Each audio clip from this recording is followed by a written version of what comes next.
Harga diriku sempat dirampas perlahan. Di balik rumah mewah dan kata, keluarga. Hingga aku sadar, yang harus kembali bukan rumah itu, tapi diriku sendiri. Sebelum mulai ceritanya, komen dulu kalian dari kota atau negara mana. Aku pengen tahu. Jangan lupa like, subscribe, dan aktifkan lonceng, supaya channel ini makin berkembang. Pintu kamar tertutup perlahan, meninggalkan Ranti sendirian dengan napas yang masih belum teratur.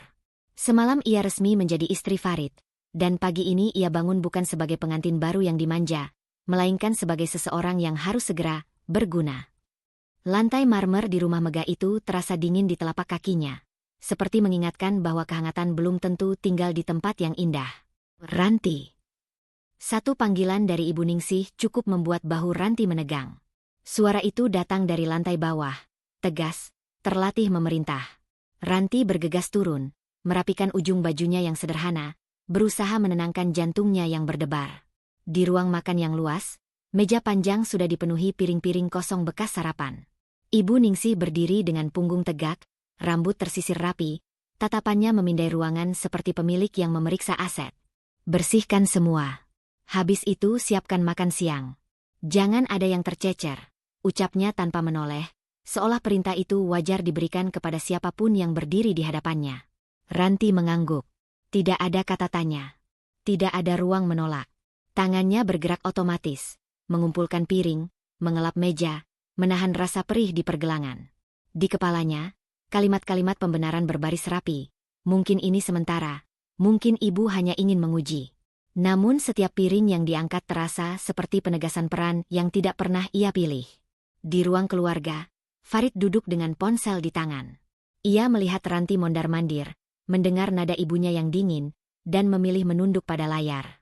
Ranti sempat meliriknya, berharap setidaknya ada isyarat kecil, pertanyaan, pembelaan, atau sekadar tatapan yang mengatakan aku di sini. Yang ia dapatkan hanya keheningan yang aman bagi Farid, tetapi mematikan bagi dirinya. Farid, kata Ibu Ningsih kemudian, suaranya melunak khusus untuk anaknya. Rapatmu jam berapa? Sebentar lagi, jawab Farid cepat. Ia bangkit, merapikan kemeja, lalu melangkah pergi tanpa menoleh ke arah Ranti. Kepergiannya meninggalkan ruang kosong yang terasa lebih luas dari ukuran ruangan itu sendiri. Saat Ibu Ningsih berjalan mendekat, derap sepatunya terdengar teratur. Di rumah ini, katanya pelan namun tegas, setiap orang punya peran. Kamu sudah dewasa. Pahami itu. Ranti menelan ludah. Kata peran itu bergema di kepalanya. Ia ingin bertanya peran seperti apa yang dimaksud. Istri, menantu, atau pekerja, namun lidahnya terasa keluh. Ia kembali ke dapur, memotong sayuran, menyalakan kompor, menakar bumbu dengan tangan yang sedikit gemetar. Setiap gerakan diawasi, setiap kesalahan kecil diingatkan dengan helaan napas yang menunjukkan ketidakpuasan. Waktu berjalan lambat. Punggung Ranti mulai pegal, dan kepalanya berdenyut. Ketika ia berhenti sejenak untuk menarik napas, Ibu Ningsih berdiri di ambang dapur. Jangan banyak istirahat. Rumah ini besar. Kalau tidak cekatan, kamu akan tertinggal. Kalimat itu sederhana, tetapi menghantam tepat di dada Ranti. Ia menyadari sesuatu yang mengerikan. Tidak ada jam kerja, tidak ada batas. Yang ada hanya tuntutan tanpa akhir, dibungkus dengan alasan disiplin dan nama keluarga. Menjelang siang, saat dapur akhirnya rapi, Ranti mencuci tangannya lama-lama, memandangi bayangannya di kaca. Wajahnya pucat, mata sedikit sembab. Ia mencoba mengingat dirinya sebelum masuk rumah ini. Perempuan yang tersenyum mudah, yang percaya pernikahan adalah tempat berlindung. Di sini, senyum terasa seperti kewajiban, dan perlindungan seperti ilusi. Ponselnya bergetar di saku. Sebuah pesan singkat masuk dari Lia, sahabat yang tahu betul kebiasaan Ranti menyembunyikan lelah. Kamu gimana? Sudah di rumah baru? Ranti mengetik balasan singkat, lalu menghapusnya, lalu mengetik lagi. Akhirnya ia hanya mengirim, baik. Kata itu terasa bohong, tetapi aman. Sore hari, Ibu Ningsih memeriksa ulang setiap sudut. Besok lebih rapi, katanya, lalu berlalu. Tidak ada ucapan terima kasih. Tidak ada pengakuan. Ranti berdiri sendirian di dapur, mendengarkan langkah itu menjauh, merasakan ruang di dadanya mengempis. Malam tiba. Farid kembali, lelah, dan langsung merebahkan diri. Ranti duduk di tepi ranjang, ingin bicara, ingin mengatakan bahwa hari ini terasa berat. Namun ketika Farid memejamkan mata dan berkata, "Ibu memang begitu. Nanti kamu juga terbiasa." Kalimat itu memutus sisa harapan yang masih tersisa. Di kamar mandi, Ranti mengunci pintu. Ia membiarkan air mengalir, menutupi suara napasnya yang tersengal. Bukan tangis yang meledak, melainkan kesadaran yang pelan-pelan menyusup. Pernikahan ini bukan tempat aman. Ini penjara halus, indah dari luar, menekan dari dalam. Sebelum tidur, Ranti mengambil buku catatan kecil dari tasnya. Ia menulis satu kalimat, singkat, ragu-ragu. Hari pertama. Lalu ia menutupnya cepat-cepat dan menyelipkan buku itu di balik koper. Keputusan kecil, berisiko jika ketahuan. Tetapi untuk pertama kalinya hari ini, ia memilih sesuatu untuk dirinya sendiri. Lampu kamar dipadamkan. Di balik gelap, Ranti berjanji dalam hati, belum tahu caranya, belum tahu kapan, bahwa ia tidak akan membiarkan dirinya hilang sepenuhnya di rumah semegah ini. Ranti terbangun dengan mata perih dan dada terasa berat, seolah malam belum benar-benar berlalu. Janji yang ia ucapkan pada dirinya sendiri semalam masih menggantung, rapuh, seperti benang tipis yang mudah putus. Ia duduk di tepi ranjang, menatap punggung Farid yang membelakanginya. Suaminya tertidur nyenyak, sementara pikirannya sendiri kembali menelusuri kalimat yang menyakitkan. "Nanti kamu juga terbiasa." Kalimat itu menempel seperti cap, menegaskan bahwa ketidaknyamanan Ranti dianggap wajar, bahkan perlu. Di lantai bawah, suara langkah tegas terdengar. Ranti mengenal irama itu. Ia menarik napas, lalu turun. Rumah megah itu kembali memamerkan kilau pagi. Chandelier berkilat, lantai marmer mengilap, aroma kopi mahal memenuhi udara. Ibu Ningsih berdiri di dekat jendela besar, menerima panggilan telepon. Suaranya rendah, percaya diri, berbicara tentang proyek, relasi, dan angka-angka yang membuat orang lain menunduk. "Ranti," panggilnya setelah menutup telepon, tanpa basa-basi. "Hari ini ada pertemuan. Rumah harus sempurna." Tidak ada penjelasan tentang pertemuan apa, siapa yang datang, atau jam berapa. Hanya tuntutan. Ranti mengangguk, mengikat rambut, dan bergerak ke dapur. Saat ia mengelap permukaan meja yang sudah bersih, ingatan lama menyelinap tanpa izin. Ia kembali menjadi anak kecil yang berdiri di depan orang dewasa dengan suara keras. Dulu, setiap kali ia mencoba menjelaskan, yang datang bukan pengertian, melainkan teguran. Jangan membantah, jangan banyak alasan. Tubuhnya belajar satu pelajaran pahit. Diam adalah cara paling aman. Kini, di rumah Ibu Ningsih, pelajaran itu hidup kembali. Lebih rapi, lebih mahal, lebih menyakitkan. "Kurang," kata Ibu Ningsih saat memeriksa ruang tamu. Ia menunjuk sudut yang nyaris tak terlihat debunya. "Ulangi." Kata itu memantul di kepala Ranti. "Kurang." Sama seperti dulu. Ranti menunduk, mengambil lap lagi, mengulang. Tangannya bergerak, tapi pikirannya bergetar. Ia menyadari betapa cepatnya dirinya kembali ke pola lama. Patuh tanpa bertanya, menerima tanpa menimbang. Ibu Ningsih berjalan melewatinya, mengenakan perhiasan mencolok. "Kamu tahu," ucapnya ringan, "hidup nyaman itu ada harganya. Tidak semua orang beruntung bisa tinggal di rumah seperti ini." Kalimat itu bukan ancaman, tetapi lebih ke pengingat. Pengingat bahwa segala yang Ranti pijak bukan miliknya. Bahwa ia harus membayar dengan kepatuhan. Ranti merasakan sesuatu berubah di dadanya. Bukan sekadar lelah, melainkan kemarahan kecil yang terpendam. Ia tidak membalas. Ia hanya menelan. Menjelang siang, Farid muncul sebentar, bersiap berangkat. Ia melirik ruang tamu yang rapi, lalu berkata singkat, "Bagus." Pujian itu hampa. Ia pergi lagi, meninggalkan Ranti dengan pekerjaan dan sunyi yang sama. Sunyi itu kini terasa lebih keras. Saat Ibu Ningsih berangkat, rumah mendadak lengang. Ranti duduk di dapur, memijat pergelangan tangannya. Ponselnya bergetar. Lia menelepon. Ranti ragu sesaat, lalu mengangkat. "Kamu kedengaran capek," kata Lia, tanpa perlu penjelasan panjang. Ranti tersenyum pahit. "Aku baik-baik saja," jawabnya otomatis. "Ranti," Lia memotong lembut, "kalau kamu harus meyakinkan orang lain bahwa kamu baik-baik saja, biasanya itu tanda kamu tidak." Kalimat itu menembus. Ranti terdiam. Ia menceritakan secukupnya, tentang perintah yang tak ada habisnya, tentang rasa bersalah yang aneh setiap kali ia ingin menolak. Lia mendengarkan, lalu berkata tegas namun hangat, "Kamu bukan malas. Kamu bukan tidak tahu diri. Kamu sedang ditekan. Itu beda." Perbedaan itu penting. Ranti merasakannya seperti udara baru.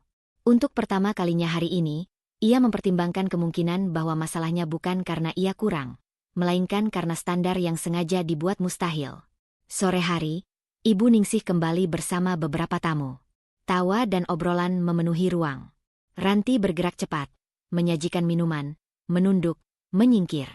Di tengah hiruk-pikuk, Ibu Ningsih memperkenalkan rumahnya, kekayaannya, relasinya, semuanya dengan bangga.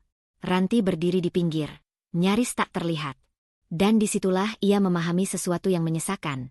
Ia ada di sana bukan sebagai bagian, melainkan sebagai fungsi. Malam menjelang. Setelah tamu pergi, Ibu Ningsih memeriksa lagi. "Besok lebih sigap," katanya. Ranti mengangguk. Namun kali ini, ia mengangguk sambil mengingat kata-kata Lia. "Ini bukan salahmu." Di kamar, Ranti membuka koper, mengeluarkan buku kecil yang semalam ia sembunyikan.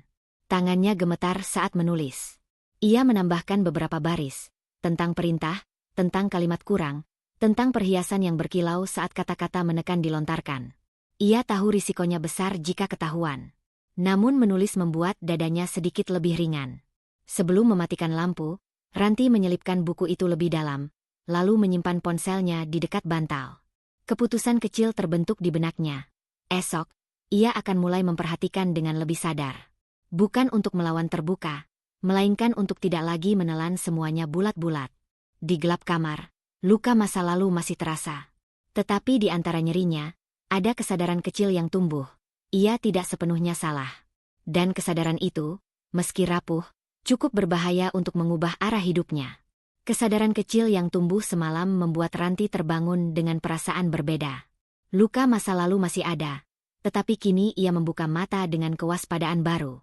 Ia turun ke lantai bawah tidak lagi hanya sebagai tubuh yang bergerak mengikuti perintah, melainkan sebagai mata yang mengamati. Rumah megah itu tampak sama, kilau marmer, bau pembersih lantai, suara jam dinding yang mahal.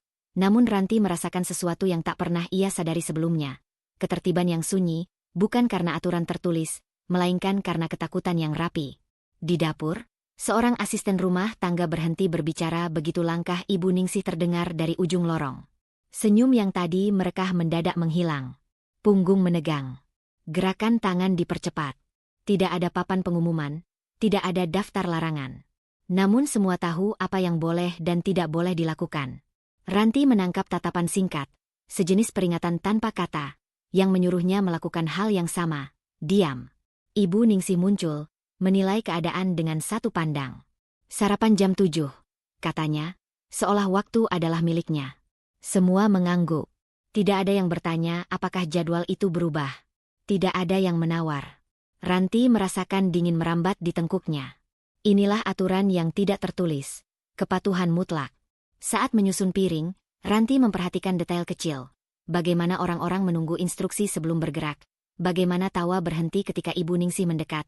Bagaimana keputusan sekecil letak vas bunga pun harus menunggu persetujuan. Ia teringat kalimat Lia, "Ini bukan salahmu."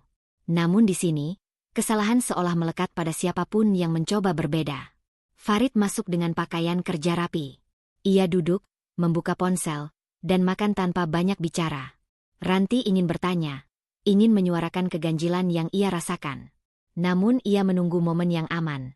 Setelah sarapan, ketika mereka berjalan beriringan menuju tangga, Ranti berbisik, "Mas, kamu pernah merasa semua diatur tanpa aturan?" Farid berhenti sejenak, lalu tersenyum tipis. "Ini rumah Mama," katanya. "Sudah dari dulu begini. Dan kita harus ikut." Ranti melanjutkan, suara nyaris hilang. Farid menghela napas. "Ranti, mengalah saja. Demi ketenangan keluarga." Kalimat itu diucapkan ringan, seolah mengalah adalah kebajikan yang tidak menyisakan luka. Kata mengalah bergema lebih keras daripada perintah Ibu Ningsih manapun. Ranti mengangguk, tetapi kali ini ada jarak antara anggukan dan hatinya. Ia menyadari sesuatu yang menyakitkan. Farid tidak jahat, namun ia memilih nyaman. Dan kenyamanan itu dibangun dari pengorbanan Ranti. Siang hari, Ibu Ningsih memanggil Ranti ke ruang kerja. Ruangan itu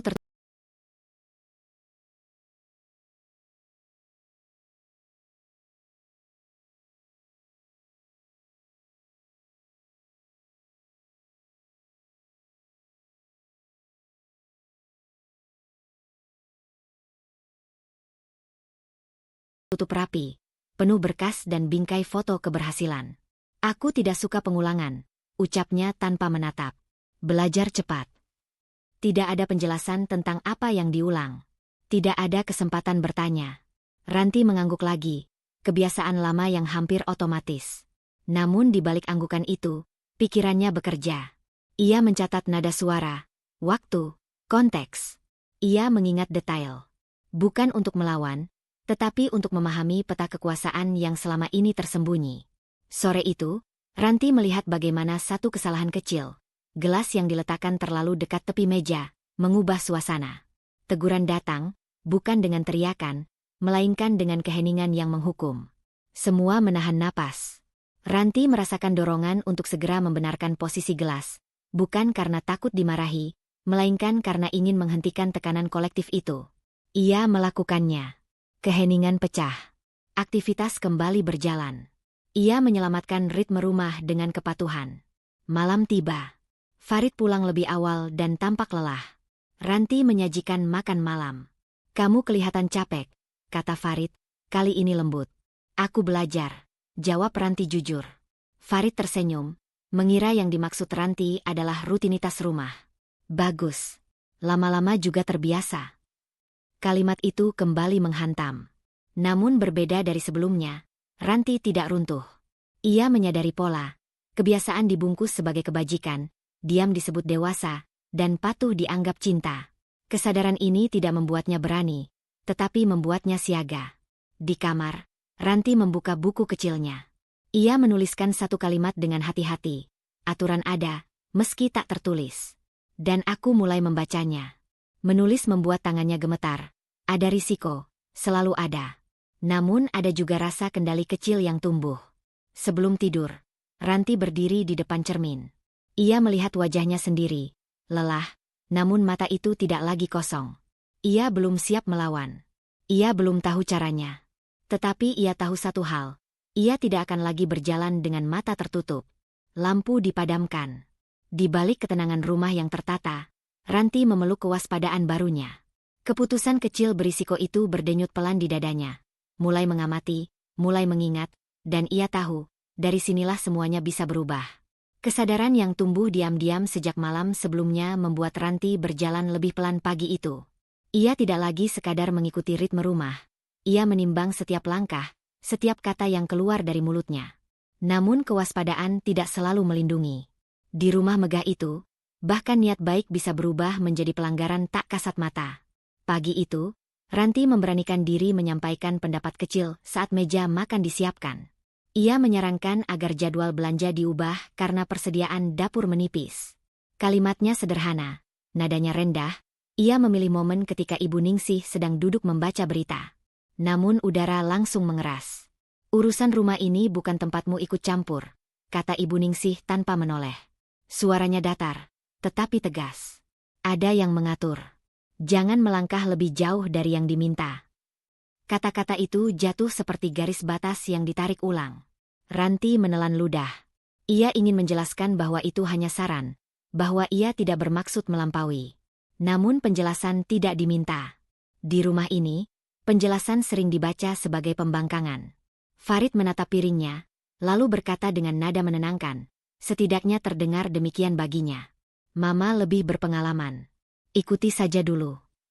Ikuti saja dulu." Kalimat itu kembali, kali ini dengan bobot yang lebih berat. Ranti merasakan sesuatu mengelupas dari dirinya, seperti lapisan tipis harga diri yang selama ini ia jaga. Ia mengangguk. Anggukan yang terasa lebih dalam dari sekadar persetujuan. Anggukan yang mengakui posisinya. Siang hari, Ibu Ningsih mengumumkan rencana renovasi kecil di ruang tamu. Keputusan diambil cepat, tanpa diskusi. Ketika Ranti bertanya apakah ia perlu menyiapkan sesuatu, Ibu Ningsih menatapnya sekilas. "Kamu lakukan yang diperintahkan saja," katanya. "Bukan tugasmu memutuskan." Ranti mengiyakan. Namun di dalam kepalanya, kalimat itu berputar-putar. Bukan tugasmu memutuskan. Ia seorang istri, tetapi tanpa hak, bagian dari rumah, tetapi tidak dari keputusan. Ia merasakan rasa malu yang tidak punya wajah, malu karena berharap diakui, malu karena masih ingin dianggap penting. Sore itu, Farid pulang lebih awal. Ranti mencoba membuka percakapan di kamar, memilih kata dengan hati-hati. Mas, aku hanya ingin membantu. Aku merasa tidak dianggap. Farid menghela napas, duduk di tepi ranjang. Kamu terlalu sensitif. Ini rumah Mama. Kita menumpang. Wajar kalau Mama yang pegang kendali. Menumpang. Kata itu menusuk lebih dalam daripada larangan pagi tadi. Ranti terdiam. Ia menyadari pergeseran makna pernikahannya. Dari ikatan menjadi izin sementara. Dari rumah menjadi ruang yang harus dipatuhi. Malam menjelang. Ranti menjalankan tugas-tugasnya dengan tenang. Namun ketenangan itu berbeda dari kepasrahan kemarin. Ada jarak yang ia bangun di dalam diri. Jarak yang membuatnya tidak larut sepenuhnya. Ia mulai memisahkan siapa dirinya dari peran yang dipaksakan. Ketika Ibu Ningsih memberi instruksi tambahan, perubahan mendadak yang mengacaukan jadwal, Ranti melaksanakannya tanpa komentar. Tetapi kali ini, ia mencatat waktu, nada suara, konsekuensi. Bukan untuk menggugat, melainkan untuk mengenali pola. Ia belajar bahwa hak tidak selalu diberikan. Kadang, ia harus disadari terlebih dulu. Di kamar, Ranti menatap cincin di jarinya. Simbol yang seharusnya berarti kebersamaan, kini terasa seperti penanda wilayah yang dibatasi. Ia bertanya pada dirinya sendiri, jika aku tidak punya hak di rumah ini, apa yang sebenarnya kupunya? Pertanyaan itu tidak dijawab malam itu. Namun ia menyalakan sesuatu, sebuah api kecil yang tidak terlihat. Bukan api kemarahan, melainkan api keinginan untuk tidak lenyap.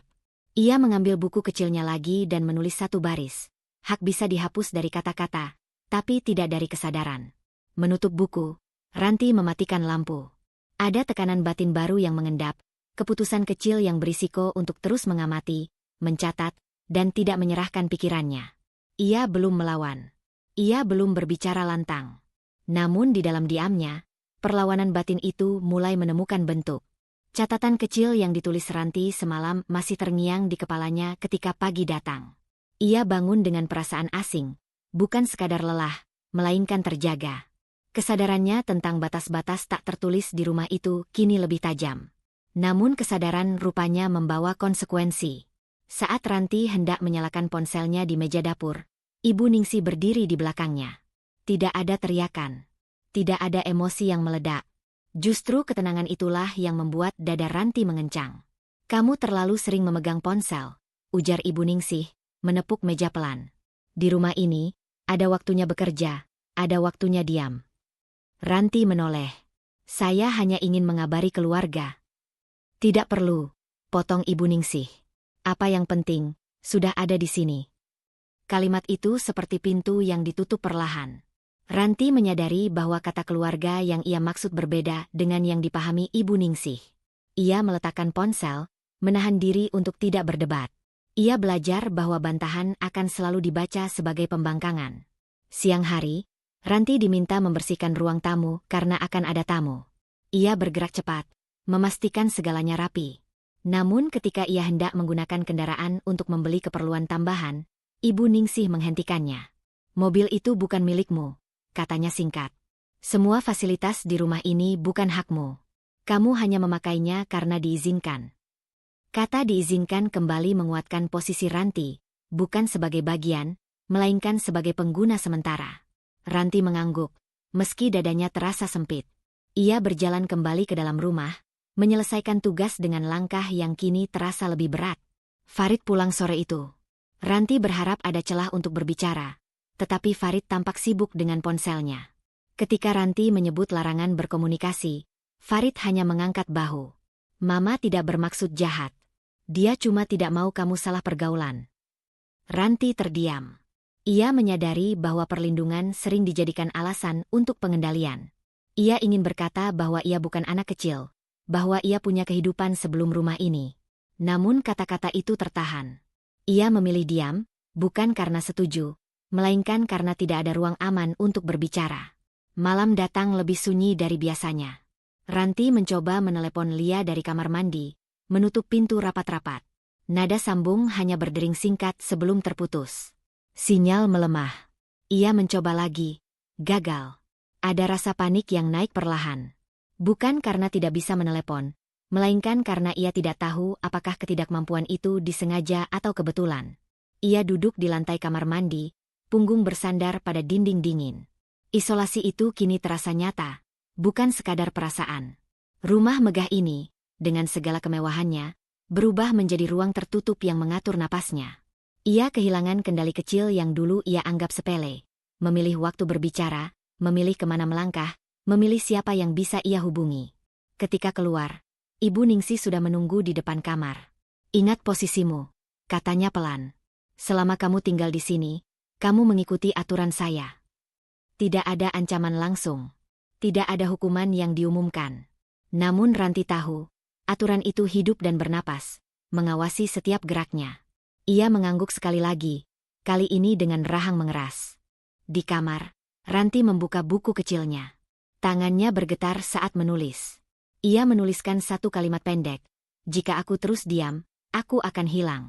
Ia menutup buku, menyelipkannya di antara pakaian. Keputusan kecil itu, menyimpan catatan, menyimpan kesadaran, terasa berisiko. Jika ditemukan, ia tahu konsekuensinya. Namun malam itu, untuk pertama kalinya sejak menikah, Ranti memilih sesuatu untuk dirinya sendiri. Ia tidak akan membiarkan isolasi ini memadamkan pikirannya. Ia mungkin terkurung secara fisik, tetapi ia mulai menjaga ruang di dalam dirinya. Ruang yang belum bisa disentuh oleh aturan manapun. Tekanan batin itu tidak mereda, justru mengeras. Dan bersama dengannya, lahir keputusan kecil yang berbahaya. Ranti akan mencari cara untuk tetap terhubung, diam-diam. Keputusan kecil yang diambil Ranti semalam tidak memberinya ketenangan. Justru sejak pagi, ia merasa ada mata yang mengawasi. Bukan tatapan tajam, melainkan perhatian berlebih yang terasa tidak tulus. Rumah itu seolah berubah watak, lebih rapi, lebih tenang, dan lebih menekan. Ibu Ningsih memanggil Ranti ke ruang keluarga setelah sarapan. Nada suaranya lembut, bahkan senyum tipis menghiasi wajahnya. Ranti tahu, kelembutan ini tidak datang tanpa maksud. Ia duduk dengan punggung tegak, menjaga sikap. "Kamu itu anak baik," kata Ibu Ningsih, menuangkan teh. "Mama hanya ingin yang terbaik untukmu. Rumah ini sudah memberi kamu segalanya." Ranti mengangguk. Ia mendengarkan, tetapi tidak lagi menelan mentah-mentah. Kalimat berikutnya datang seperti selubung halus yang menutup ancaman. "Kalau kamu patuh, hidupmu akan tenang," lanjut Ibu Ningsih. "Tapi kalau kamu mulai macam-macam, orang-orang bisa salah paham. Keluarga juga bisa kecewa." Tidak ada kata hukuman. Tidak ada larangan eksplisit. Namun Ranti merasakan jantungnya berdegup lebih cepat. Ia memahami bahasa itu, bahasa yang menyamarkan konsekuensi di balik kasih. Ia membalas dengan senyum kecil, menyembunyikan getar di suaranya saat berkata, "Saya mengerti." Siang hari, Ranti menemukan Farid di teras. Ia duduk di samping suaminya, mencoba menyampaikan peringatan yang baru ia terima. Farid mendengarkan setengah hati, lalu menghela napas panjang. "Kamu terlalu memikirkan hal kecil," katanya. "Mama cuma mengingatkan. Jangan dibesar-besarkan. Bersabar saja." Ranti menatap Farid. Ada jarak yang semakin jelas di antara mereka, bukan fisik, melainkan batin. Ia menyadari bahwa Farid tidak melihat ancaman yang sama. Atau mungkin, ia memilih tidak melihatnya. Ranti mengangguk, bukan karena setuju, tetapi karena ia tidak ingin percakapan itu berubah menjadi penilaian terhadap dirinya. Malamnya, Ranti kembali ke kamar dengan perasaan berat. Ia membuka buku kecilnya, kali ini dengan niat yang lebih jelas. Ia tidak hanya menulis perasaan, ia mencatat kejadian. Tanggal, waktu, kalimat yang diucapkan. Ia menulis tanpa emosi berlebihan, seolah menyusun laporan. Setiap kata terasa seperti langkah kecil menuju sesuatu yang belum ia pahami sepenuhnya. Saat menulis, ia menyadari perubahan di dalam dirinya. Ketakutan masih ada, tetapi kini berdampingan dengan kewaspadaan. Ia tidak lagi hanya bertahan. Ia mulai mengamati secara sistematis. Ini bukan perlawanan terbuka, melainkan persiapan. Ketika suara langkah mendekat ke kamar, Ranti cepat menyembunyikan buku itu. Jantungnya berdebar. Ibu Ningsih membuka pintu tanpa mengetuk, menengok sekilas.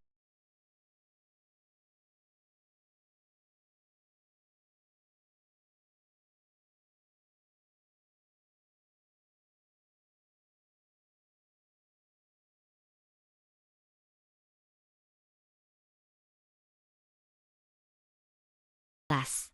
Sudah istirahat, katanya lembut. Besok banyak kerjaan.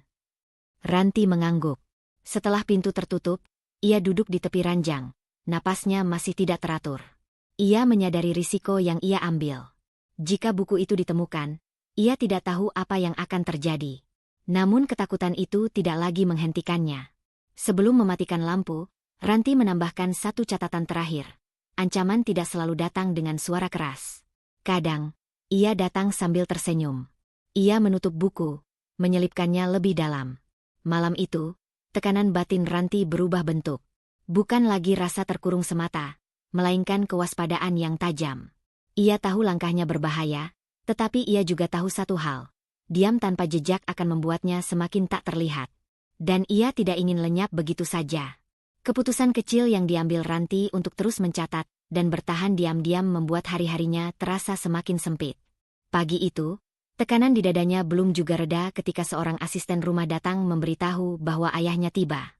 Nama itu, Pak Hendra, membuat Ranti berdiri terlalu cepat. Kursi berderit keras di lantai marmer. Ada kelegaan yang langsung menyusup, diikuti ketakutan yang sama cepatnya. Pak Hendra berdiri di teras rumah megah itu dengan pakaian sederhana yang rapi. Tidak ada barang mewah yang dibawanya, hanya tas kecil dan tatapan penuh khawatir. Saat Ranti mendekat, ayahnya tersenyum, senyum yang selama ini menjadi sandarannya.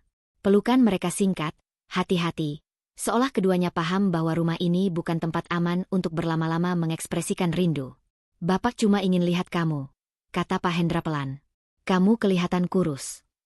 Ranti menggeleng, memaksakan senyum. Ia menuntun ayahnya masuk. Dari ruang tengah, Ibu Ningsih sudah berdiri. Senyumnya tipis, terukur, tidak pernah benar-benar hangat. Ia tidak bertanya siapa yang datang. Ia tahu. "Oh, Pak Hendra," ucap Ibu Ningsih, menyebut nama itu dengan nada datar.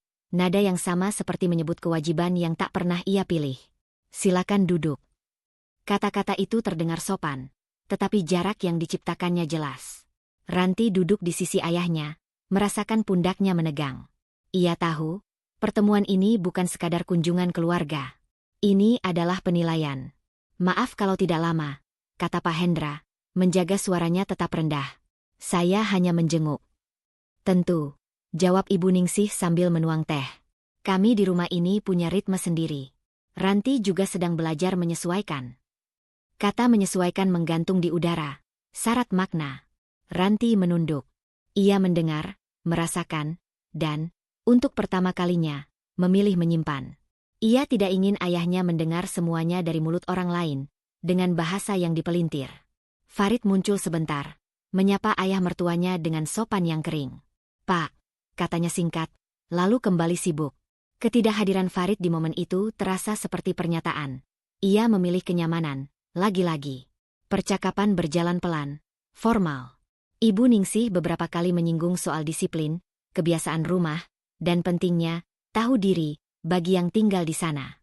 Tidak satupun kalimatnya menyerang langsung, tetapi setiap kata menyempitkan ruang. Pak Hendra mendengarkan, sesekali mengangguk, menahan respons. Diamnya bukan tanda kalah. Ranti mengenalnya terlalu baik untuk salah paham. Diam itu adalah perlindungan. Ranti merasakan kehangatan singkat dari kehadiran ayahnya, seperti cahaya yang menyelinap lewat celah pintu. Namun bersamaan dengan itu, ketakutan baru muncul. Bagaimana jika cahaya ini membuat bayangan semakin tajam? Ia melihat cara Ibu Ningsih memandang ayahnya, bukan sebagai besan setara, melainkan sebagai keluarga yang cukup tahu tempat. Saat pamit, Pak Hendra berdiri lebih dulu. "Terima kasih sudah menerima," katanya sopan. "Sudah seharusnya," jawab Ibu Ningsih, senyumnya tetap terjaga. Di teras, Ranti mengantar ayahnya. Angin siang menyapu halaman luas yang terasa asing baginya. "Bapak baik-baik saja?" tanya Ranti pelan. Pak Hendra menatap putrinya lama, seolah menimbang banyak hal yang tidak diucapkan. "Bapak selalu baik-baik saja," katanya akhirnya. "Yang penting, kamu jaga dirimu." Ranti mengangguk. Ia ingin mengatakan semuanya, tetapi kata-kata itu terasa berbahaya. Ia memilih menggenggam tangan ayahnya lebih erat, sebuah janji tanpa suara. Setelah mobil Pak Hendra menghilang di ujung jalan, Ranti berdiri lama. Rasa aman yang sempat hadir lenyap, digantikan kecemasan yang lebih kompleks. Ia tahu, kehadiran ayahnya akan dicatat, oleh mata, oleh ingatan, oleh kuasa. Malam itu, Ranti membuka buku catatannya dan menulis dengan hati-hati. Ia menuliskan setiap kalimat yang terdengar manis namun menekan, setiap senyum yang menyimpan jarak. Tekanan batinnya kini berubah bentuk. Ia harus melindungi ayahnya dari perendahan yang sama, meski itu berarti menyembunyikan kebenaran sedikit lebih lama. Ia menutup buku, menyelipkannya kembali. Keputusan kecil itu terasa semakin berisiko. Namun Ranti tahu, ia tidak sendirian. Dan untuk pertama kalinya, ia merasakan keberanian yang lahir bukan dari amarah, melainkan dari cinta yang ingin ia jaga. Hari-hari setelah kepulangan, ayahnya terasa lebih sunyi dari biasanya. Ranti menjalani rutinitas rumah dengan perasaan seperti berjalan di lorong sempit tanpa jendela.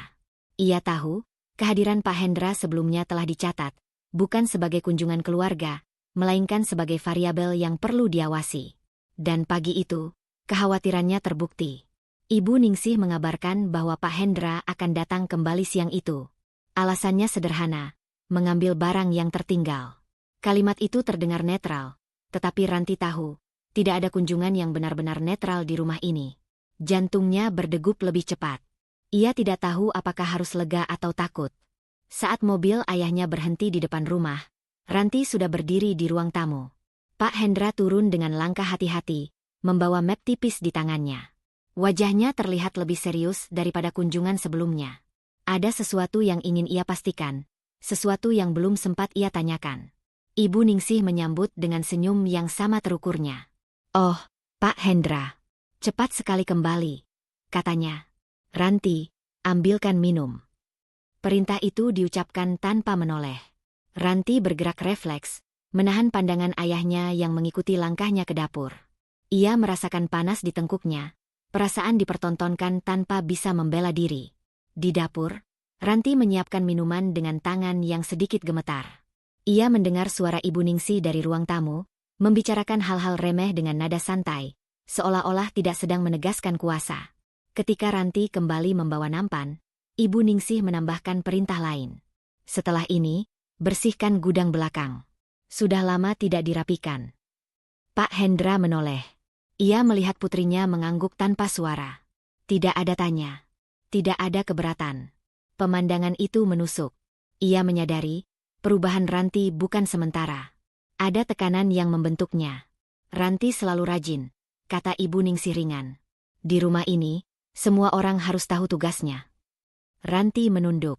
Kata tugas terdengar seperti batas yang dipasang rapi. Ia memilih diam. Ia tahu, satu kata saja bisa mengubah nada ruangan ini. Ia takut, jika ia melawan sekarang, ayahnya akan menjadi sasaran berikutnya, bukan dengan bentakan, melainkan dengan cara yang lebih halus dan menyakitkan. Di gudang, Ranti bekerja sambil menahan napas. Debu menempel di kulitnya. Di kepalanya, ia mengulang satu kalimat, "Sebentar saja." Jangan membuat keadaan lebih buruk. Diamnya adalah pilihan. Pilihan yang menyakitkan. Pak Hendra berdiri di ambang pintu gudang beberapa saat kemudian. "Kamu baik-baik saja?" tanyanya pelan. Ranti tersenyum tipis. "Baik, Pak." Jawaban itu tidak meyakinkan, tetapi cukup untuk menutup percakapan. Pak Hendra mengangguk, meski hatinya menolak percaya. Ia melihat bagaimana putrinya memilih diam bukan karena tidak punya suara, melainkan karena suara itu berisiko. Sebelum pulang, Pak Hendra berpamitan singkat. Ibu Ningsih kembali dengan senyum yang sama. "Hati-hati di jalan," katanya sopan. Di teras, Pak Hendra menatap Ranti lama. Ada banyak pertanyaan di matanya, tetapi ia menahannya. Ia tahu, menekan sekarang hanya akan membuat putrinya semakin terkurung. "Kalau kamu butuh bapak," katanya pelan, "kamu tahu caranya." Ranti mengangguk. Tangannya mengepal di sisi tubuhnya. Ia ingin berkata jujur, tetapi ketakutan menahannya. Ia hanya berdiri, menyaksikan mobil ayahnya menjauh, untuk kedua kalinya, dengan rasa bersalah yang lebih dalam. Malam itu, Ranti duduk di kamar dengan tubuh lelah dan hati yang penuh luka. Ia membuka buku catatannya. Tangannya gemetar saat menulis. "Diamku hari ini melindungi ayah, tapi membuatku semakin terhapus." Ia menutup buku itu perlahan. Tekanan batinnya kini mencapai bentuk baru. Kesadaran bahwa diam bukan solusi, hanya penundaan. Dan penundaan itu menumpuk, menunggu satu titik di mana ia tak lagi bisa ditahan. Kepergian ayahnya untuk kedua kalinya tidak membawa kelegaan bagi Ranti. Justru setelah itu, rumah terasa semakin sempit. Diam yang ia pilih demi melindungi ayahnya meninggalkan jejak. Dan jejak itu ditangkap oleh orang yang paling peka terhadap perubahan, Ibu Ningsih. Sejak pagi, Ranti merasakan tatapan yang lebih sering, lebih lama, dan lebih dingin. Ibu Ningsih tidak langsung menegur. Ia memilih cara lain. Setiap gerak Ranti kini disertai pengawasan halus. Ketika Ranti membersihkan ruang tamu, Ibu Ningsih berdiri di dekat jendela, pura-pura memeriksa tirai. Saat Ranti ke dapur, Ibu Ningsih menyusul dengan alasan mengambil sesuatu. Tidak ada larangan baru, tetapi ruang geraknya menyempit. Kamu kelihatan sering melamun akhir-akhir ini, kata Ibu Ningsih saat makan siang. Ada yang ingin kamu ceritakan? Pertanyaan itu terdengar seperti perhatian, tetapi Ranti mengenali nadanya. Ia menelan ludah. Tidak, Bu. Saya hanya capek. Ibu Ningsih mengangguk pelan, tetapi matanya tidak tersenyum. Capek itu tanda pikiran tidak fokus. Di rumah ini, fokus itu penting. Kalimat itu menjadi peringatan tanpa ancaman langsung. Ranti mengangguk, merasakan jantungnya berdegup lebih cepat. Ia tahu, kecurigaan telah tumbuh, bukan pada tindakan, melainkan pada niat. Siang hari, Ranti mendapati tas kecilnya dipindahkan dari tempat biasa. Buku catatannya masih ada, tetapi posisinya berubah. Tidak ada barang yang hilang. Justru itu yang membuatnya panik. Ia sadar, privasinya tidak lagi utuh. Ada pesan yang disampaikan tanpa kata. Aku melihatmu. Farid pulang sore itu dengan wajah lelah. Ranti ingin berbicara, tetapi ragu. Ia memilih menyampaikan dengan hati-hati bahwa Ibu Ningsih tampak lebih mengawasinya. Farid menghela napas. Mama cuma sensitif. Setelah kedatangan bapakmu, mungkin beliau khawatir kamu salah cerita. Ranti terdiam. Kata salah cerita terasa seperti tuduhan terselubung. Ia menyadari, Farid pun mulai memandangnya dengan kacamata yang sama, bukan sebagai pasangan, melainkan sebagai potensi masalah. Ia memilih berhenti bicara sebelum penjelasan berubah menjadi pembelaan. Sore menjelang malam, Ibu Ningsih memanggil Ranti ke ruang keluarga. Tidak ada kemarahan di wajahnya. Yang ada hanyalah ketenangan yang membuat kulit Ranti merinding. Sebagai menantu, kata Ibu Ningsih pelan, kamu harus tahu batas. Hubungan keluarga itu sensitif. Jangan sampai cerita dari dalam rumah keluar tanpa kendali. Ranti menunduk. Ia memahami maksudnya. Ini bukan sekadar nasihat. Ini penegasan wilayah. Ia menjawab singkat, saya mengerti, Bu. Jawaban itu menyelamatkannya untuk sementara, tetapi meninggalkan bekas yang dalam. Ia merasa terjepit. Di satu sisi, keinginan melindungi ayahnya dari perendahan. Di sisi lain, ketakutan akan konsekuensi jika ia dianggap melanggar batas.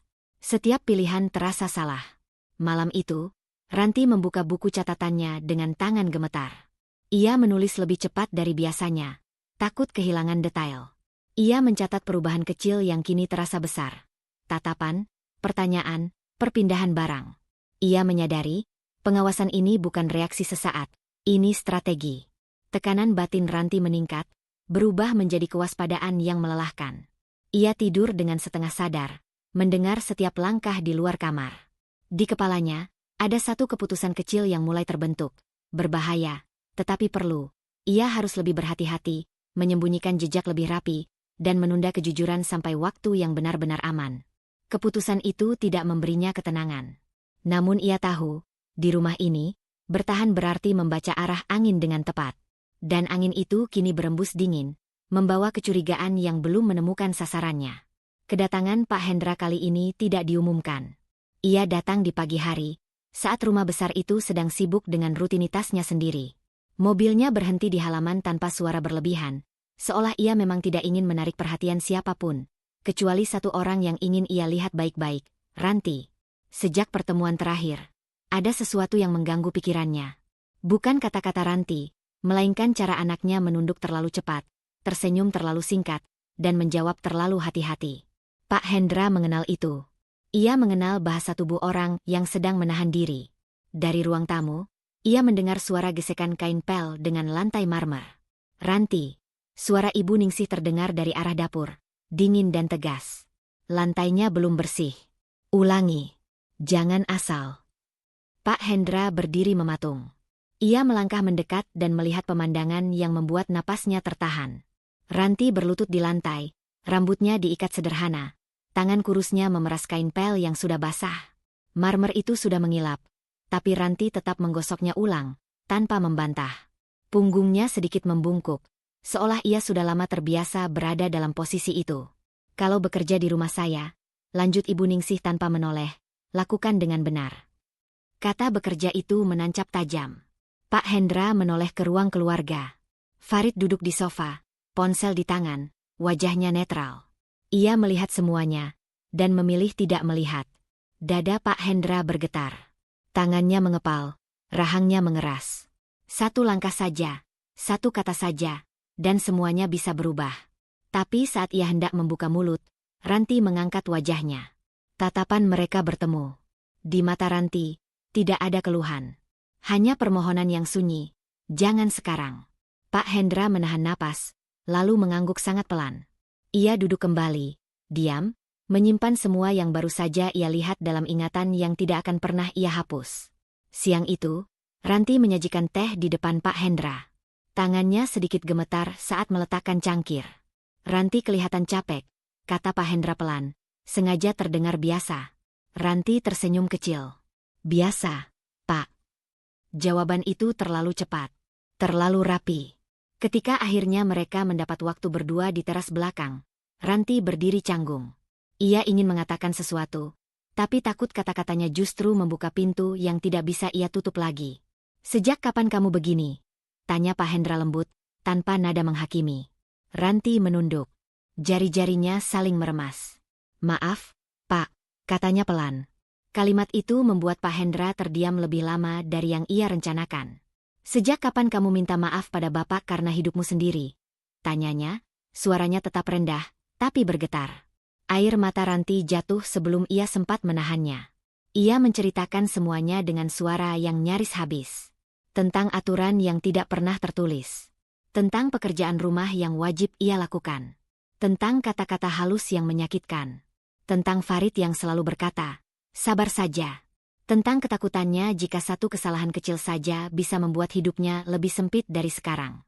Aku nggak mau Bapak diperlakukan seperti aku, ucap Ranti akhirnya. Kalau Bapak marah, aku yang tinggal di sini.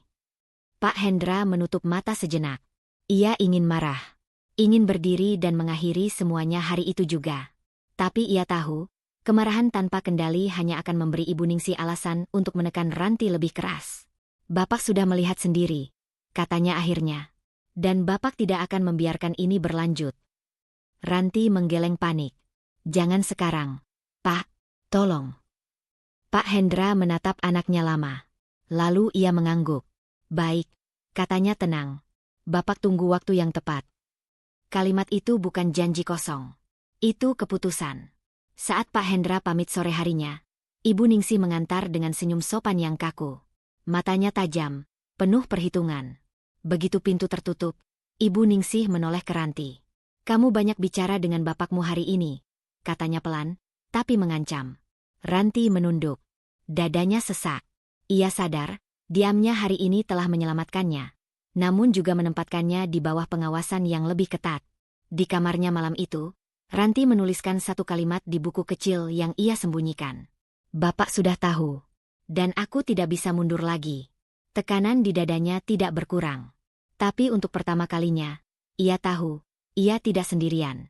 Dan badai itu hanya menunggu waktu. Sejak kepulangan Pak Hendra kemarin, rumah itu terasa berbeda bagi Ranti. Bukan lebih aman, justru lebih sunyi dan menekan. Ibu Ningsih tidak lagi berteriak, tidak pula memberi perintah berlebihan. Ia hanya mengamati. Tatapannya mengikuti setiap langkah Ranti seperti mata yang sedang menghitung sesuatu. Diam yang berbahaya. Pagi itu, Ranti diminta menyiapkan ruang tamu utama. Bukan ruang keluarga biasa, melainkan ruangan yang hanya dibuka saat urusan penting. Meja kayu besar dipoles hingga mengilap. Cangkir porselen terbaik dikeluarkan. Farid duduk dengan wajah tegang. Ia tidak tahu apa yang akan terjadi. Hanya tahu ibunya jarang memanggil semua orang berkumpul tanpa alasan. Ketika Pak Hendra datang, suasana langsung mengeras. Ia masuk dengan langkah tenang, pakaian sederhana, tanpa pengawalan, tanpa kesan mencolok. Sama seperti sebelumnya. Namun kali ini, sorot matanya berbeda, lebih dingin, lebih pasti. Ranti berdiri di sudut ruangan. Jantungnya berdetak cepat. Ia tahu, hari ini bukan hari biasa. Ibu Ningsih memulai dengan senyum formal. Ada keperluan apa sampai Pak Hendra minta bertemu begini? Tanyanya, nada suaranya tetap tinggi, penuh kendali. Pak Hendra duduk, meletakkan map tipis di atas meja. Saya ingin meluruskan satu hal, katanya tenang. Tentang posisi saya. Dan tentang posisi Ranti di rumah ini. Farid mengernyit. Maksud Bapak? Pak Hendra menoleh ke arah menantunya itu. Selama ini, kamu mengenal saya sebagai orang tua Ranti. Itu benar. Tapi itu bukan satu-satunya posisi saya.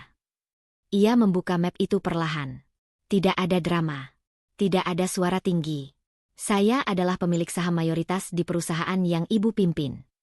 Kata-kata itu jatuh seperti benda berat ke lantai marmer. Seng. Wajah Farid membeku. Alisnya terangkat, lalu mengeras, seolah pikirannya menolak menerima informasi itu. Ibu Ningsih tertawa kecil. Refleks. Pak Hendra, ini bukan waktu yang tepat untuk bercanda. Pak Hendra mendorong satu dokumen ke arah meja tengah. Ini bukan candaan. Ibu Ningsih menarik dokumen itu. Tangannya yang biasanya mantap terlihat ragu saat membacanya. Senyum di wajahnya perlahan hilang. Bibirnya mengatup. Warna wajahnya memucat. Ia membalik halaman. Lalu halaman berikutnya. Dan dunia yang selama ini ia kuasai runtuh dalam hitungan detik. Ini tidak mungkin, bisiknya. Pak Hendra tetap tenang. Saya tidak pernah mengumumkan, karena tidak merasa perlu. Saya menanamkan modal sejak awal, ketika perusahaan ini belum sebesar sekarang. Saham itu tidak pernah saya lepaskan. Farid berdiri tiba-tiba. Jadi selama ini. Ya, potong Pak Hendra. Secara hukum dan struktur kepemilikan, saya pemegang saham terbesar. Ranti menutup mulutnya dengan tangan. Dadanya bergetar. Ia lega, karena akhirnya kebenaran muncul. Tapi bersamaan dengan itu, ketakutan lain menjalar cepat. Bagaimana jika setelah ini Ibu Ningsih justru lebih kejam? Ibu Ningsih bangkit dari kursinya. Matanya menatap Ranti tajam, penuh campuran syok, malu, dan kemarahan yang belum menemukan jalan keluar. Kamu tahu? Tanyanya dingin. Ranti menggeleng cepat. Aku baru tahu belakangan, Bu. Itu bukan kebohongan sepenuhnya. Tapi Ibu Ningsih tidak peduli. Jadi selama ini, Ibu Ningsih tertawa pendek, getir. Aku memperlakukan menantu dari keluarga yang, kalimatnya terputus. Harga dirinya terlalu tinggi untuk menyelesaikan kalimat itu. Farid menoleh ke Ranti. Untuk pertama kalinya, tatapannya tidak berisi keluhan atau tuntutan, melainkan kebingungan. Kamu nggak pernah bilang, ucapnya pelan. Ranti menatap balik. Kamu nggak pernah tanya. Kalimat itu sederhana, tapi menghantam. Farid terdiam. Seluruh pembenaran yang selama ini ia pakai, tentang ibunya yang berpengalaman, tentang Ranti yang harus sabar, retak satu persatu. Jika sejak awal posisi mereka tidak pernah setara, lalu apa artinya semua diamnya? Pak Hendra berdiri. Saya tidak datang untuk mengambil apapun hari ini, katanya. Saya datang untuk memastikan satu hal. Tidak ada lagi yang berhak merendahkan anak saya. Ibu Ningsih menegakkan tubuhnya, mencoba mengembalikan wibawa. Ini rumah saya. Pak Hendra menatapnya lurus. Dan Ranti adalah istri sah putra Anda, bukan pembantu. Sunyi kembali jatuh. Ranti merasakan napasnya berat. Ia ingin percaya bahwa semuanya akan berubah. Tapi nalurinya berkata sebaliknya. Ini baru awal. Saat Pak Hendra pamit, Ibu Ningsih tidak mengantar. Ia berdiri kaku, matanya kosong, pikirannya bekerja cepat. Begitu pintu tertutup, ia menoleh ke Ranti. Tatapan itu membuat Ranti menggigil. Menarik, ucap Ibu Ningsih pelan. Ternyata kamu menyimpan lebih banyak hal daripada yang aku kira. Tidak ada teriakan. Tidak ada amarah terbuka. Dan justru itu yang paling menakutkan. Di kamarnya malam itu, Ranti duduk di tepi ranjang, menekan dadanya yang sesak.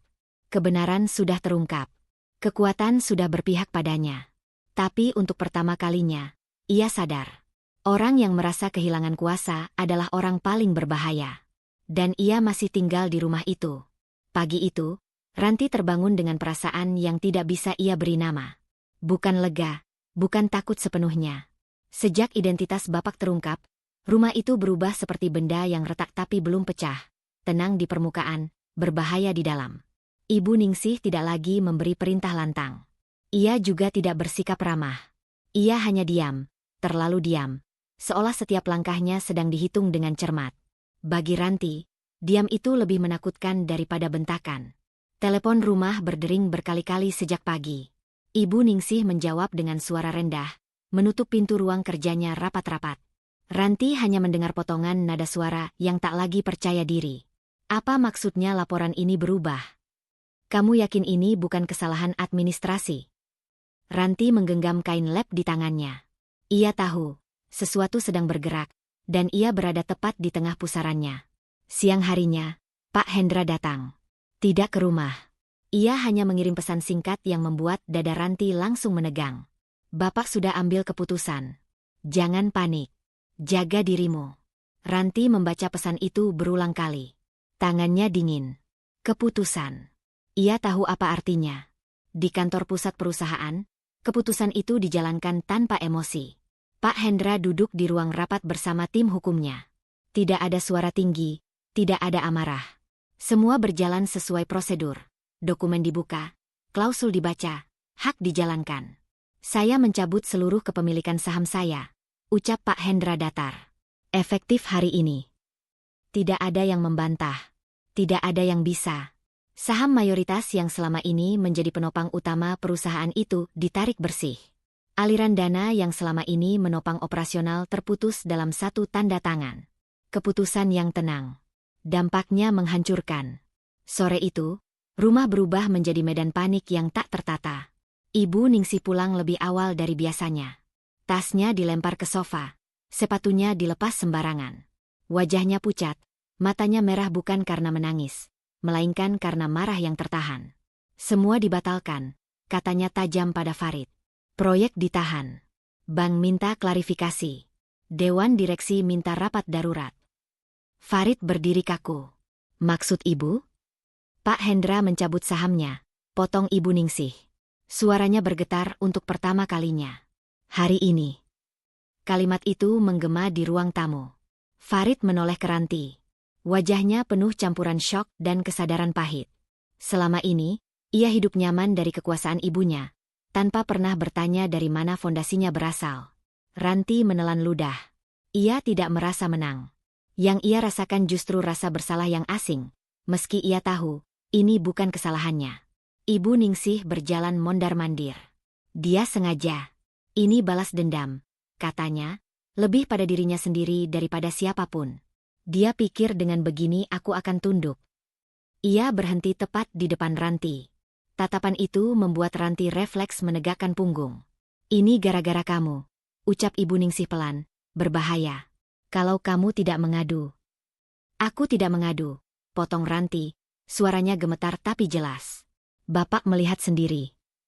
Kata Bapak membuat wajah Ibu Ningsih menegang. Sunyi menekan ruangan itu. Untuk pertama kalinya, Ranti tidak menunduk.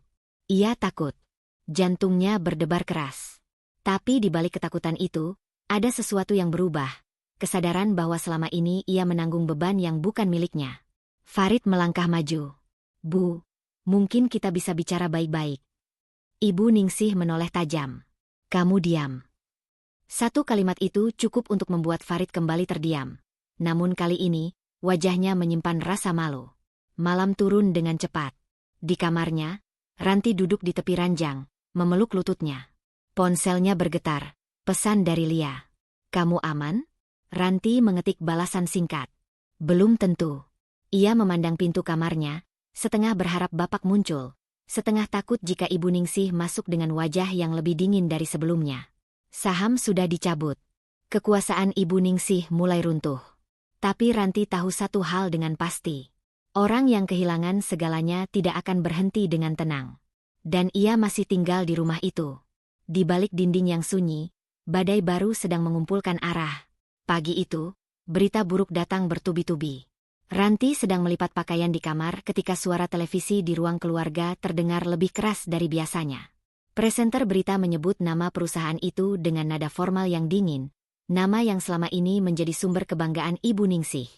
Resmi menghentikan seluruh operasionalnya setelah gagal memenuhi kewajiban finansial. Dewan direksi menyatakan perusahaan dalam status bangkrut. Ranti berhenti bergerak. Kata bangkrut menggantung di udara seperti gema yang terlalu nyata untuk dihindari. Di ruang keluarga, Ibu Ningsih berdiri terpaku di depan televisi. Tangannya mencengkeram sandaran kursi.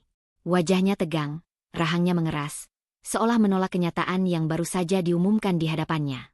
Fitnah, katanya lirih. Ini pasti ulah orang dalam.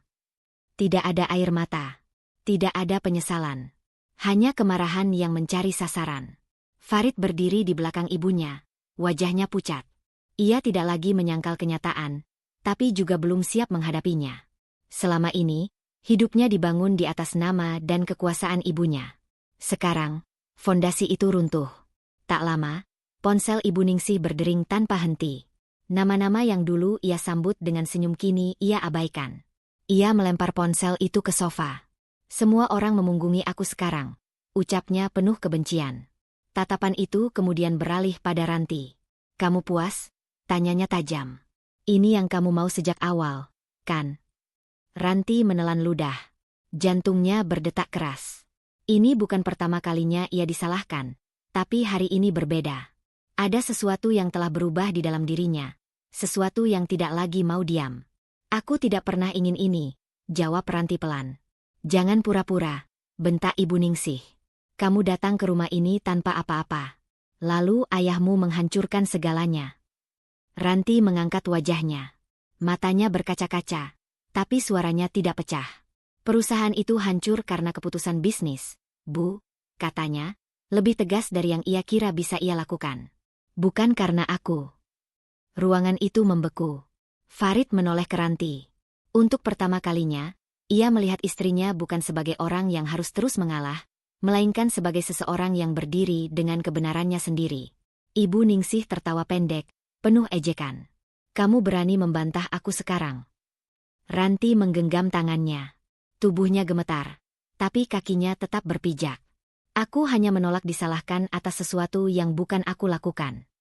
Kalimat itu sederhana, tapi baginya, itu adalah langkah paling berisiko yang pernah ia ambil. Ibu Ningsih melangkah mendekat.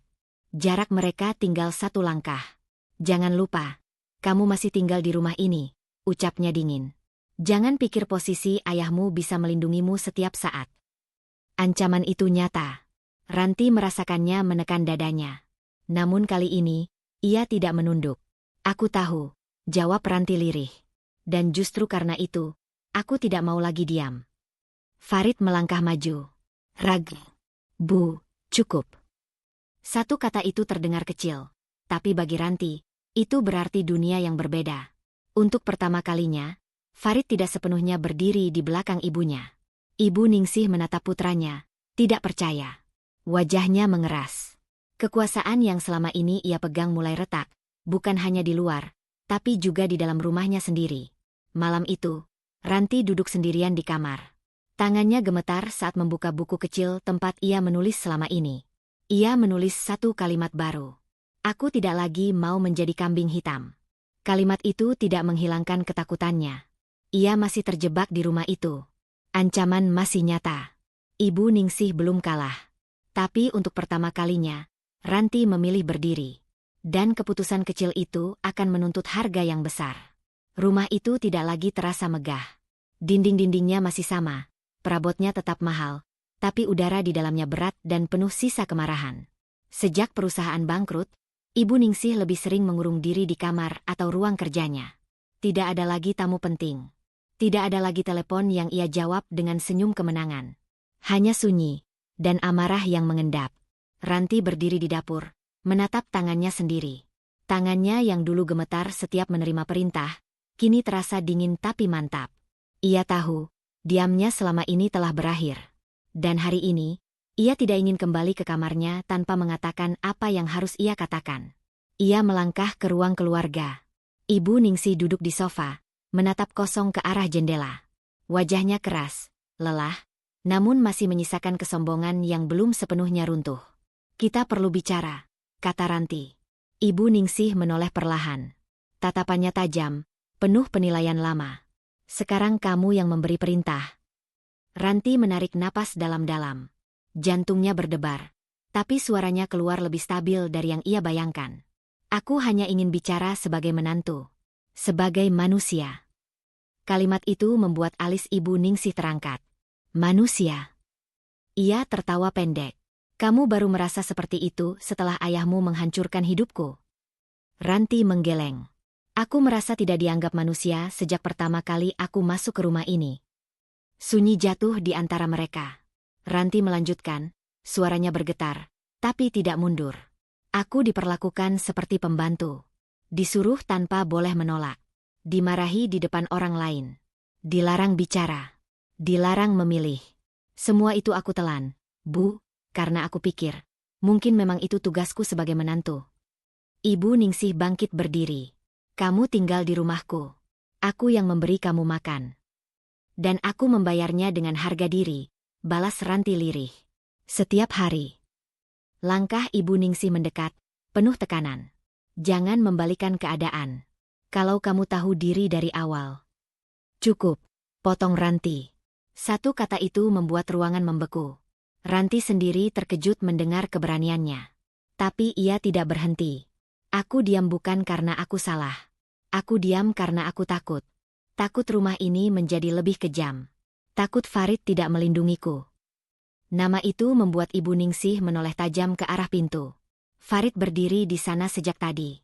Ia mendengar semuanya. Wajahnya pucat, rahangnya tegang. Setiap kata Ranti seperti menelanjangi kegagalannya sendiri. Kamu memang lemah, kata Ibu Ningsih dingin. Dan kamu, ia menoleh ke Farid, tidak seharusnya membiarkan istrimu berbicara seperti ini. Farid melangkah maju. Langkahnya ragu, tapi nyata. Bu, katanya pelan. Aku dengar semuanya. Ibu Ningsih menatap putranya, tidak percaya. Kamu memihak dia sekarang. Farid menelan ludah.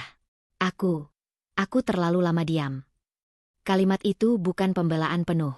Tapi bagi Ranti, itu adalah pengakuan yang ia tunggu terlalu lama. Ibu Ningsih tertawa getir. Jadi ini hasilnya. Setelah aku kehilangan perusahaan, aku juga kehilangan anakku. Ini bukan tentang perusahaan, jawab Farid, suaranya mulai bergetar. Ini tentang caramu memperlakukan Ranti. Ibu Ningsih menatap mereka bergantian. Wajahnya memerah. Suaranya meninggi. Tanpa aku, kalian tidak akan punya apa-apa. Ranti melangkah satu langkah ke depan. Mungkin, katanya pelan. Tapi tanpa harga diri, aku juga tidak punya apa-apa. Kata-kata itu seperti memutus sesuatu di dalam dirinya sendiri. Rantai yang selama ini mengikatnya. Ibu Ningsih kehilangan kendali. Suaranya meninggi, tangannya gemetar. Keluar. Kalau kamu tidak suka, keluar dari rumah ini. Ranti terdiam. Inilah yang ia takutkan sejak awal. Farid menoleh ke istrinya. Lalu ke ibunya. Wajahnya penuh konflik. Dunia yang selama ini ia kenal memaksanya memilih. Bukan lagi besok, bukan nanti. Bu, kata Farid akhirnya. Suaranya berat. Ranti istriku. Ibu Ningsih menatapnya tajam. Jadi pilihanmu dia.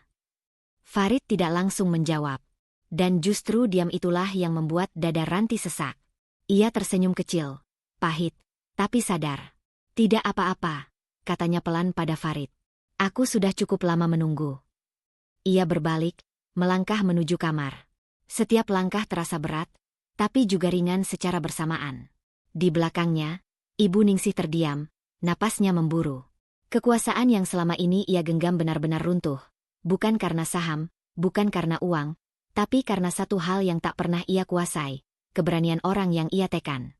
Ranti menutup pintu kamarnya. Ia belum tahu kemana akan pergi. Ia belum tahu apakah Farid akan benar-benar berdiri di sisinya. Tapi satu hal pasti, ia tidak akan kembali menjadi budak. Dan keputusan setelah ini akan mengubah hidup mereka semua. Pagi datang tanpa suara. Tidak ada teriakan, tidak ada perintah, tidak ada ketukan pintu yang menyuruh Ranti bangun lebih cepat dari seharusnya. Cahaya matahari masuk perlahan ke kamar yang selama ini menjadi satu-satunya tempat ia bisa bernapas. Ranti duduk di tepi ranjang, menatap koper kecil di depannya. Tidak banyak yang ia bawa. Beberapa potong pakaian, dokumen pribadi, dan satu benda kecil, cincin pernikahannya, yang kini tergeletak di atas meja, tidak lagi melingkar di jarinya.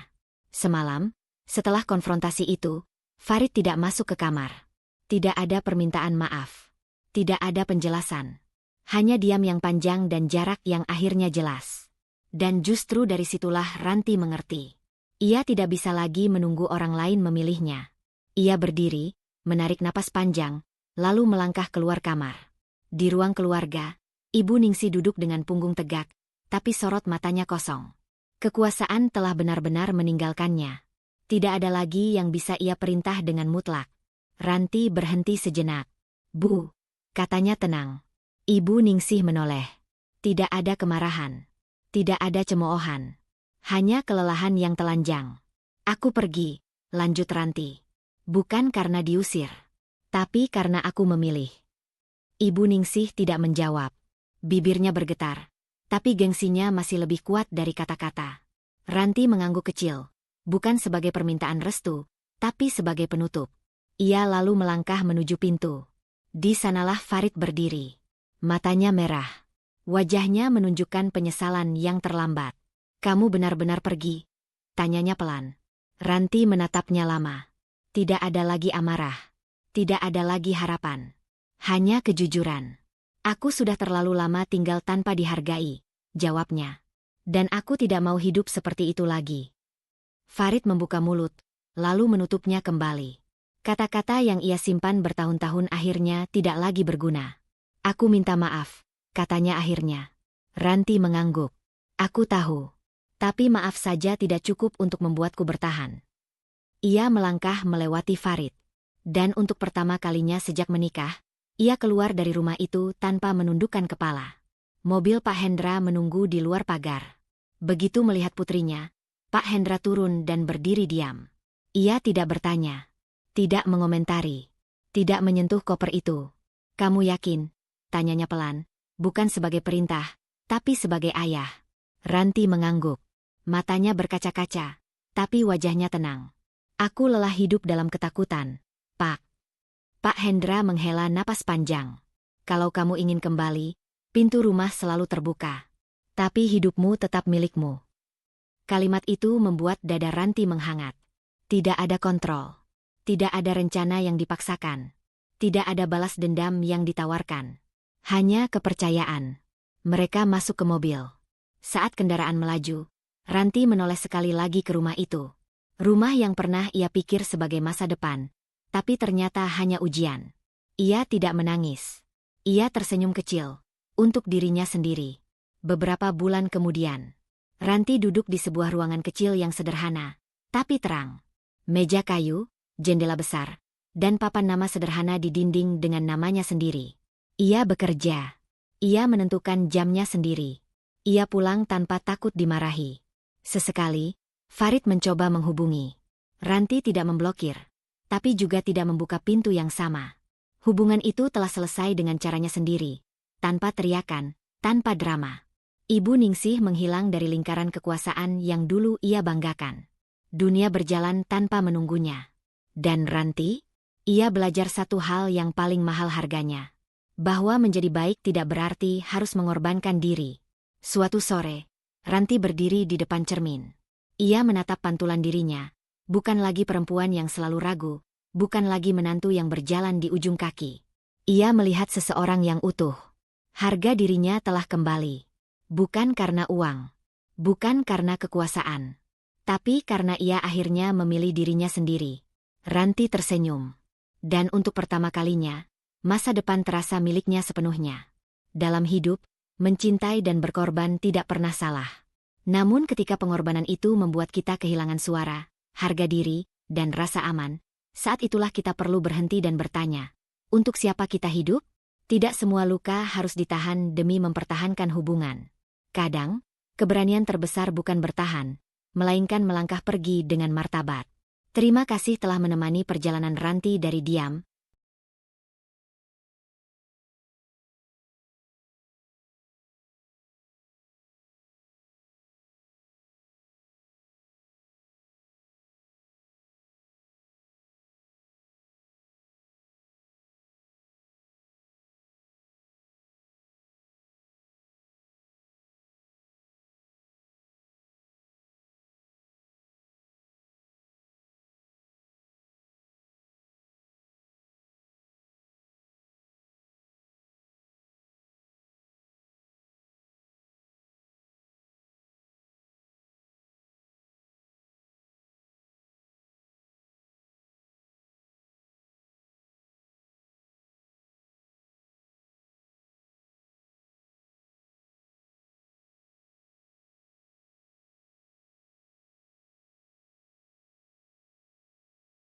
terluka, hingga akhirnya berdiri tegak sebagai dirinya sendiri. Semoga kisah ini menjadi pengingat bahwa setiap orang berhak dihargai, didengar, dan dicintai tanpa syarat. Sampai jumpa di cerita berikutnya. Tetap jaga hati, dan jangan pernah melepaskan harga diri.